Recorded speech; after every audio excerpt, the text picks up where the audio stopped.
Hello, it's Dr. Debbie Morris, and what we wanted to do today was show you a little bit about how to use the Microsoft tool called Teams for doing teaching, remote teaching, or teaching students who are remote within Canvas. So Teams is one of the many Microsoft tools that is provided by Methodist as part of their Microsoft 365. So our email is Outlook, which is Microsoft. We can save things in on the OneDrive, which is Microsoft, and we can use Teams, which is very similar to Zoom, as a meeting application. Teams I have found to be quite useful for times when, for instance, I needed to teach but had a plumbing emergency and had to stay home to meet the plumber but didn't want to delay classes. Sometimes people who have clinical situations come up where they have to be in the office but they are still able to spend the hour or 2 hours teaching. We use Teams when our students require remote teaching. So we allow students who are sick but feel well enough to attend class remotely to attend using the classroom device we call the OWL and using a Teams meeting. And that is done, usually you will receive help with that from the AV help person in the class. So you don't have to know how to use the OWL, but it is very helpful to know how to set up Teams meetings if something comes up that you have to teach remotely. So I start in my Canvas course, and there are different places that you can make this work. I typically will set up a team meeting in the module where I am teaching under required resources.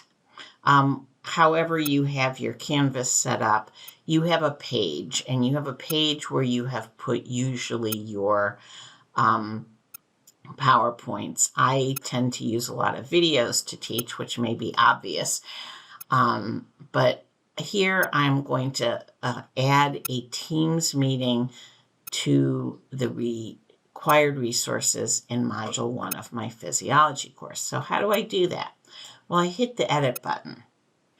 And when I hit the Edit button, I look at this bar of tools, and I find this little plugin. So the plugin allows us to use various applications. When I click on that, I get a menu. If you do not see Microsoft Teams meetings on that menu, hit View All, and you will find Microsoft Teams meetings. These are all of the applications that Methodist allows to be used in Canvas. So when I click on Microsoft Teams meetings, it may ask me to sign in, and if it does, just go ahead and sign in with your Methodist email, username, and password. But I'm already signed in. So it says Create Teams Meeting for my course, and I just hit this little button, Create Meeting Link. It then asks me to give the meeting a name and to pick a time and day. So I'll say 1 p.m. to 3 p.m. Now, this time is actually very loose, and you can go over or not go over. And you can sign in before it even begins. I'm going to go ahead and hit Create. And now the meeting has been created. Now, there are some things that we need to do in addition to creating the meeting, and they are under Meeting Options.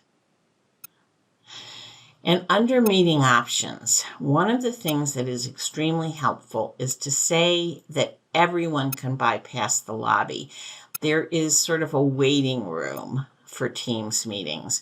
And if you don't say everyone can bypass it, you will be asked to admit people as they join if they don't join with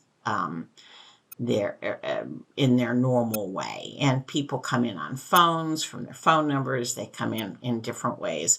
So to avoid the annoyance of having to admit people to the meeting, just say everyone can bypass the lobby. There's another option here.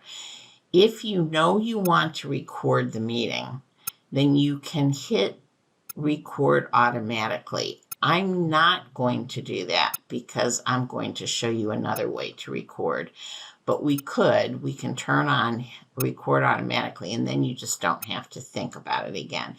And you will get both a recording and a transcript of this meeting, which can be very nice for students, even if they've attended, so that they can re-attend virtually and use it as a study guide. Those are saved. But when we come back here, we're going to hit this button that says copy. And what that does is it makes a link. I am going to copy that link again because I'm going to show you something. But now we have the link for lecture 1 that students can use, and I can hit save. Now maybe I want to tell the students that something has come up and I need to teach remotely. So I might say remote class today and tell them blah, blah, blah, why or not. And then I can copy that link. And now they have the link in 2 places. And when I hit publish, the students will get an email and an announcement that says that today we are teaching remotely, and this is where to, at 1 o'clock, and this is where to join the meeting. And I'm going to cancel that because I don't actually want to send my students an email. But we're going to go back to the module where we have that meeting. So here now we have join lecture 1, Microsoft Teams meeting. And if I click on that, it gives me the option usually of joining either with the Teams app, which you would have to have installed, or through your browser where you don't have to install the Teams app. So you can do that either way, but you will open the Teams meeting. And at the moment, obviously, I'm the only person here. I have my camera on, but I don't have to. If I wanted not to be visible, I could turn my camera on. Oh, that was my mic. Whoops, that was my microphone. Let's see, here's my camera, sorry. I have my camera and my microphone on. I clearly want my microphone on, but if I wanted to turn the camera off, I could turn it off there. There are other things you can do. You can do backgrounds and let's see, avatars. You know, I can have myself kind of in a dreamy background. I can blur what's behind me in case my room is messy, which has happened to me when I'm recording from my home office, which is also my home sewing room. But here you figure out what you want to do, and then you say join the meeting. This is where you'll go when it's time to join the meeting. Okay, now here I am in my meeting, and other people will be joining, and as they join, there'll be a list here of the people who are in this meeting. Again, if I decide that I need to turn the camera off for some reason, say my nose is running and I'm grabbing a tissue, I can just turn it off. But more importantly, when we are teaching this way, we usually want to teach from materials like PowerPoints. And in that case, we're sharing. So let's see what we can share. We can share our screen. This is actually the screen of my other monitor. I'm going to stop sharing that because it's not very interesting. We can share, we can make a whiteboard. I could have opened, let's say I wanted to share, I'm going to share a PowerPoint that is in my memory or that I've used recently. So here we are preparing to present using the PowerPoint on syllabi at Methodist University PA program. And I now can navigate through the PowerPoint and do my lecture. I can talk about the things that I talked about in that video. As I'm lecturing, if I want to emphasize something, I can underline it. I can highlight it. Or I can simply navigate through and talk about what we're going to talk about. This does not allow me to use the links that are in that PowerPoint. As I am lecturing, sometimes students have questions. They will often put the question in a chat. So they might type, and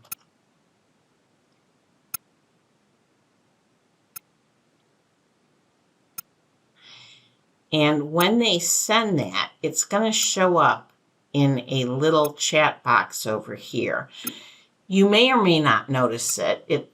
If you keep your eyes open for chat, it can be helpful because it's an easy way for the students to interact with you without having to do this hand raising thing, which is, for me, even harder to notice. And I'm just going to answer. I'm going to say, well, the syllabus is the document that describes the course and helps us communicate to you what the course is about and what we are going to do and what we expect of you. And then just go on and continue to go through my slides.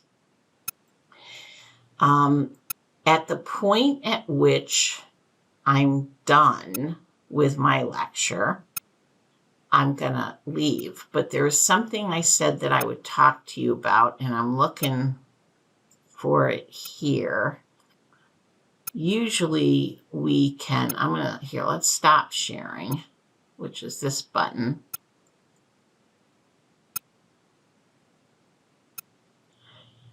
And look at more.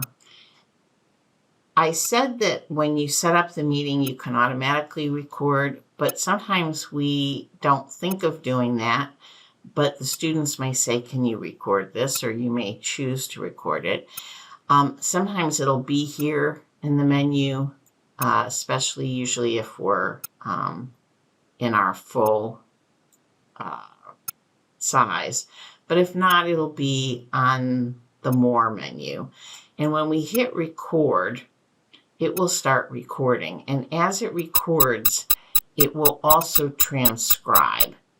And you'll end up with a transcription of the lecture along with the recording, which can be useful for the students.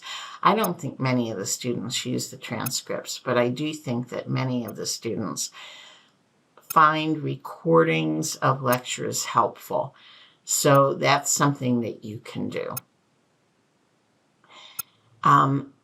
It's important that you let people know that the lecture is being recorded so that they know that what they say will be in the recording. When we're done with our, we have shared our screen. Once more, to share your screen, you hit share, and you choose what you're going to share. Now I'm sharing my other screen. And unfortunately, I don't even know how to get out of here. Yeah. It moved me over to the other screen. And we'll make that big again and get out of there. Stop sharing. And when it's time for the meeting to be over, we just hit leave. And hitting leave will take us out of the meeting and back to our whatever page we're open on our computer. So I hope that was helpful. You can play with it. One of the things that when I first started using Teams and I was used to Zoom, I would just sign into my meeting before it was going to happen, make sure that the PowerPoint that I wanted to access was around somewhere where I could open it and practice. And that's something you can certainly do. So let us know, let your course director know if you have any questions. The other helpful person here might be your class AV person, because every class, every cohort has somebody who has had some training in how to use these tools. So you guys take care, and I hope this was helpful.